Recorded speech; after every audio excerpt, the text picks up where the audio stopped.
Hey, coaches, we got a fantastic episode. Got the legend, the Godfather, the AirRaid, Coach Hal Mumme. He's going to talk about the AirRaid in pro football. He's going to he's going to teach us the surge screen, and then he's going to talk about his AirRaid certification course, which I highly recommend. And then if you stay to the very end, there's a special bonus at the end. So I appreciate you watching. Please like, subscribe, share, help us grow the channel. Thank you, coaches. Coaches, we got a fantastic guest. We got the Godfather AirRaid with us, Coach Hal Mumme, fresh off his professional championship in the spring league. Coach, I appreciate you doing this so much, buddy. And I told you, I talked to Stan last week, and I was just talking to you. I was wanting you guys to win that thing so bad, and 3 or 4 of them last games came down to the last second, and I punked out on a few of them, and I DVR'd them, but I didn't watch it to the end. And we pulled all 3 or 4 of them out, so it was fantastic. Yeah, we did. We won. We lost the first game to Jerry Glanville's team, who was a veteran team. He had 7 starters back. And we lost 27-20. And I told our guys, if we can throw a team together in 2 weeks and play this good, we're going to win this. And then we proceeded to win 6 in a row. So it was including the championship game. Well, absolutely fantastic. And your quarterback, you had a great quarterback, didn't you? Yeah, Ryan Willis he's a guy who he started 2 years at Kansas as a freshman and sophomore. And they ran AirRaid when he was there, so he knew it already.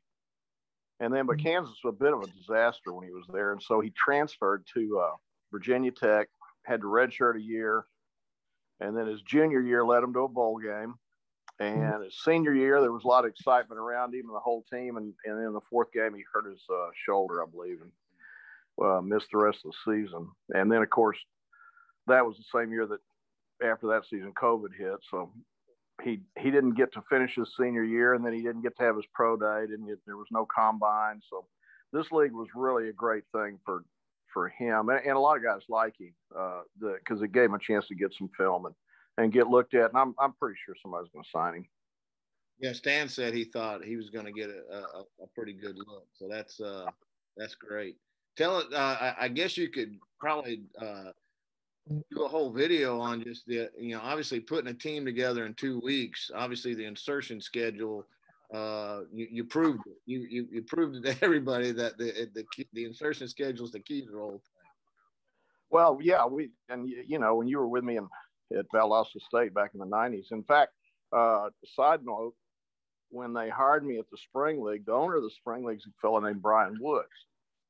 And he had offered the job to June Jones, but June was in Honolulu and didn't want to come spend 8 weeks in Indianapolis. So he said, "You should hire Hal." And he goes, "Oh, I know Coach Mumme. He recruited me out of high school." And so he called me up and offered me the job. And when he did, he kind of revisited his he didn't come to Valdosta. We didn't get him, but we did recruit him. And he was a DB, so you recruited on him. And he had a pretty vivid memory of being in the office there talking to you and Mike Fanoga. And then I kind of came through like I did with all the defensive guys, and just kind of, "Hey, how you doing?" Shook hands. And I'd been out jogging on campus like I like to do there. And he had a very vivid memory of that whole thing. He didn't remember, he remembered your name. He didn't remember Fanoga's name, but he just remembered he was this huge Polynesian guy that looked like he could whip anybody, which was pretty true. And so anyway, I thought you'd enjoy that. Yeah, that's pretty neat. The Gentle Giant, Fanoga is such a neat guy. And he was with you, didn't you? You had Fanoga with you at New Mexico, didn't you? I did. I had him with me there. Of course, he went to Kentucky with us. Yeah, he was, quite a few places with us. But anyway, long story short, they gave me the job April 15th, and Brian said, "You think this is an expansion team?" He said, "I'm going to give you a list of players, but you don't have to keep any of them." And he said, "Do you think you can put together a team by April 26th?" And I said, "Well, we're going to give it a shot." So I got lucky because I liked the quarterback that was on the list in Ryan. And I knew you had Stan Bedwell on last week, and Stan had been playing in Europe for like 2 decades. And so I knew I could get him to come be the backup guy, but more importantly, kind of be the quarterback coach, because they'd be in the room together all the time. And it would really speed up the process, much like I did with my own son, Matt, when we went to Kentucky. And he just kind of, shadowed Tim Couch everywhere he went and explained things to him. So it really accelerated Tim's learning curve. And then I got a great defensive coordinator we had at SMU, Tom Mason, and a couple other guys, Ernest Wilson, Dale Carlson. They're all great recruiters. And so we were able to put together a good staff, and everybody knew what to do. And so then it was just a matter, okay, pick the players we wanted. So we didn't keep many of the guys who were on that list. We probably kept maybe half a dozen or so, but we pretty much went out and got our own guys, and we did it by just, calling all the people we knew, and, guys like yourself, who have you coached that's finished college now, wants a shot, that sort of thing. And we ended up getting them into Indianapolis on April the 26th. And then we had 8 practices before we had to play the first game. So the installation schedule helped a lot. There definitely can be no question about how important your installation schedule is now. I had a question for you. It immediately jumped out. When I was talking, of course, all the AirRaid guys were just glued to watching you, pulling for you, and but it jumped out how you had a great defense, and it sounds funny even saying this to you, but you had a great running game. I was impressed with the running game. Well, we at the end of the season, we actually led the league in every offensive category, including rushing. We're the leading rusher in the league, and we led the league in rushing. And so it was, besides being a good pass offense, it was great, kind of like we did at Valdosta State when we had Dominic Ross. We could rush for 150 yards a game or so, and throw for close to 300. In pro football, that's a pretty good day. And the guys took off. I've had a lot of questions about the tempo of the game. We had rules against playing fast, and a lot of people don't know that. It wasn't really broadcast, but they were kind of gentlemen's agreements, but they did enforce them. So I tried to slip some in once in a while, but they'd always, pull back on the bridle. But you had to be down by 9 points, or you had to be the last 4 minutes of the half before you could play fast. So we kind of got in this rhythm of getting down by 2 scores. And then late in the third quarter, and then we were allowed to play fast. And so that carried us into the fourth quarter. And we'd get a score, and then we'd, have to kick off to the other team. And usually our defense went out and held them after a couple of first downs. And then we get the ball back with 4 minutes left. So again, we could play fast again. So, down by 9 or more, and then down by 3 or 4, and then we could play fast. So we kind of actually got in a rhythm doing that for the last 4 games. Well, now the stand, the one I did with Stan hasn't been on yet. It's on my school computer. I got to figure out how to get it. But but talking to all the AirRaid guys, we were like trying to figure out why you were home, and we were like, well, his defense. We didn't want to, but we made us do it. But there were some nuances to that, which it's pretty smart on their part, because whenever you're throwing together 8 teams, that fast, you got to put some stipulations to it, just so everybody has some clue of what's going to be out there when they play the game. And so there were some handcuffs on the defense, and there were some handcuffs on the offense, and most of ours had to do with playing fast and then motions, how we could motion. And then on defense, they had a rule about rushing more than you could only rush 6. And no, you could only rush 5. You weren't supposed to rush 6. Everybody kind of cheated on that. But they didn't enforce it very often. But they had some. That was the big deal, was the how many you could blitz. Well, I was saying, all the air raid guys were like, well, he must, his defense must be really good, so he's going slower to protect. And then when I talked to Stan, he told me those rules. I was like, oh, that makes sense. That's really we should have known. Well, Yeah, well, even the TV announcers knew it too, because there were a few games where we'd start playing fast and we'd go score, and then we'd come back. Well, the difference would be less than 9, so we couldn't play fast yet. So they would start wondering why I was pulling off the gas. We averaged almost 30 points a game. I think if we could have played fast, we probably would have averaged 40. It just, it took some plays out of the game that we would have had. It was just funny, all the high school guys, trying to figure out why you were going slow, and then yeah. Well, believe me, it was not. I was pretty comfortable with it myself. Yeah. Although, when you get to that level of football, you do have to watch them, particularly the linemen, because we went into most games with just 6 linemen. So if those guys were breathing heavy, we were going to slow it down some, but we slowed it. We had to slow it down a lot more than we wanted to. Well, it all made sense after standing the rules. Yeah. So all those high school guys trying to figure it out, we were completely off. It was. Well, I hope in the new leagues they'll let us just play. The XFL didn't have any rules, and we were able to play fast in that one, and we had pretty good success with our offense there too. Yeah, well, I remember in the XFL, we could hear you on TV. Right. That was a pretty neat insight for coaches, at least. Getting to be able to hear you on the headsets, but just a different rule set in the spring league.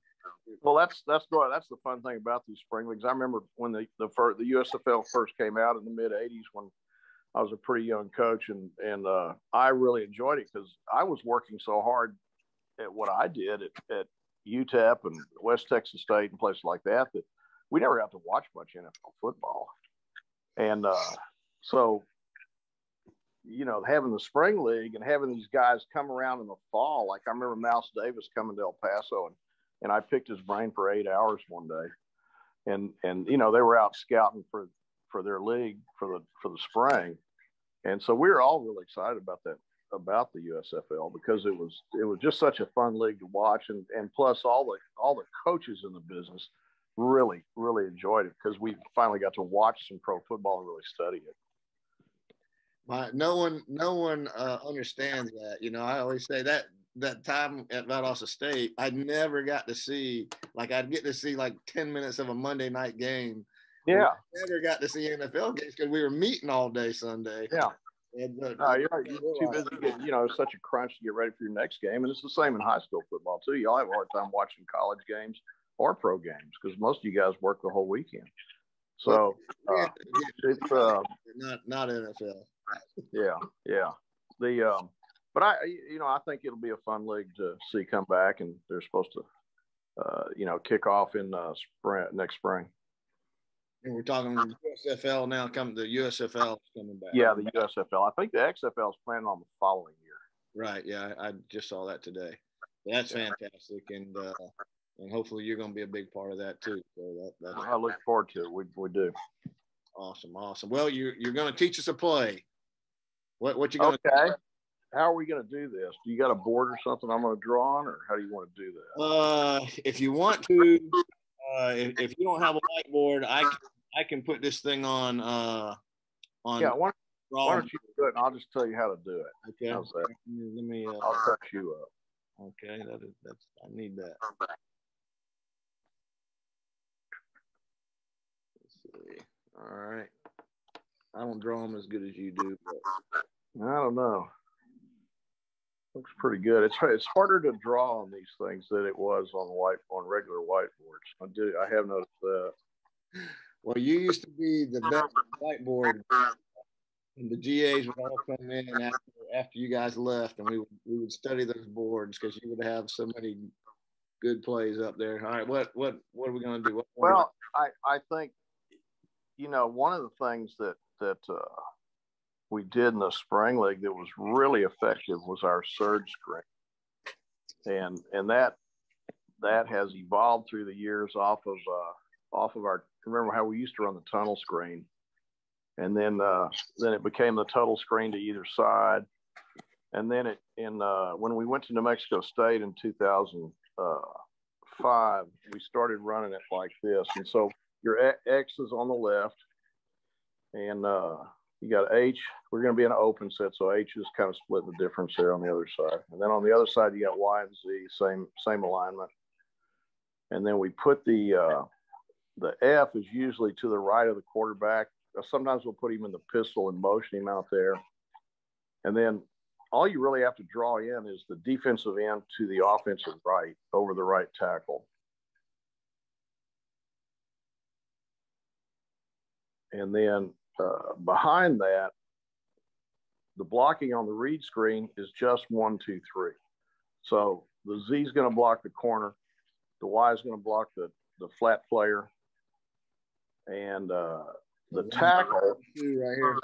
Yeah, the right tackle is going to step down to his left like he's going to gap block and let the end have a free look at the quarterback. And so the quarterback's reading him. And if that guy rushes, if he takes a rush path to the quarterback, then we're going to dump it right now to a swing route on F.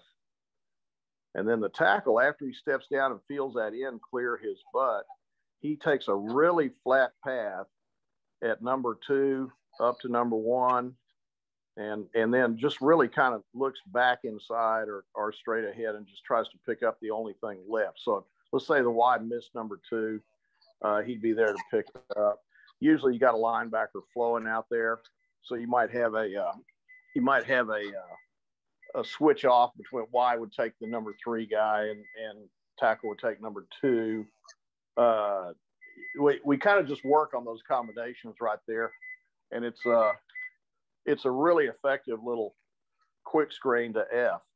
Now, if the end peels, then we take, on the other side, we tell the X to get to 4 yards, push to 4 yards, and then retrace your steps and come along the line of scrimmage to the inside right about there. And then the H runs a flat, we tell him to run a flat route. And then he's going to block the guy over X. The tackle, well, we tell him,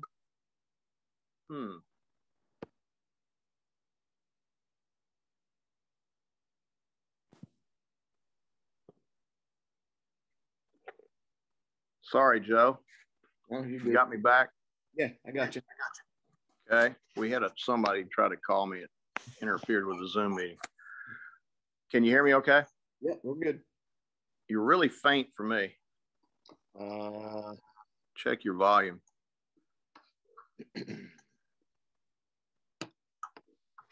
All right, well, just keep going because we can hear you perfect. Okay, I can barely hear you. The left tackle is going to set and let the defensive end over him rush, and then he just tries to push him to the outside if he can. And then after he does that, he is going to basically retrace the steps of the H. So he's going to help seal the same guy H is trying to block. He's just a little bit later getting there. The left guard is going to slam the guy over him on the line of scrimmage, and then he is going to run basically would be the hash mark if you were on the right hash. We call it the alley. He's going to run the alley. The center is going to do the same thing, and he's going to take the middle of the field, except he's going to go out to his left, come off the like that, big, perfect. And then the right guard is going to slam for 2 counts, and then he's going to come straight down the line of scrimmage, and he's going to pick up that guy who always loafs right there. He's just going to seal back, and that defensive end that didn't rush or the nose tackle that didn't rush, any of those guys, he's going to try to seal him. So now the quarterback on the original read, it's just a catch and throw. So if he throws number 1 right there, he's just caught it and thrown the little swing route. All right, if that guy peels, now what he's going to do is just kind of backpedal or drop back about 2 to 3 steps and get the ball to X. And the only real coaching point on that is don't throw over anybody. Just if the defensive end gets in the way, just roll a little bit to your outside and you'll be able to throw it outside of him. Sometimes the defensive end gets too far up the field. If he does that, you can almost kind of sidearm it inside of the defensive end. But you just get the ball to X any way you can without throwing over anybody. And then X, of course, is just going to get vertical. And if they're in man coverage, this is a huge play. It's really good against like a cover 4 type alignment also. And we ran it in the spring league. We probably averaged about 2 or 3 reps a game with it, and usually had pretty good plays. What did you call it? We just call it open surge. Surge, okay. All right. Well, that's fantastic, Coach. We ran one very similar, and it was one of our best screens that we played in the spring this year too. So it was one of our best screens, and we just added this same read to it. So it used to be just the tunnel, and now it's the double read. So we're heading down the right trail. If we're following you, we're heading down the right trail. Well, thanks. I appreciate it. It's really been an effective play for us since about 2005. And all those tunnel screens have been great for us through the years, but this has been, to me, it's been the best way to run it.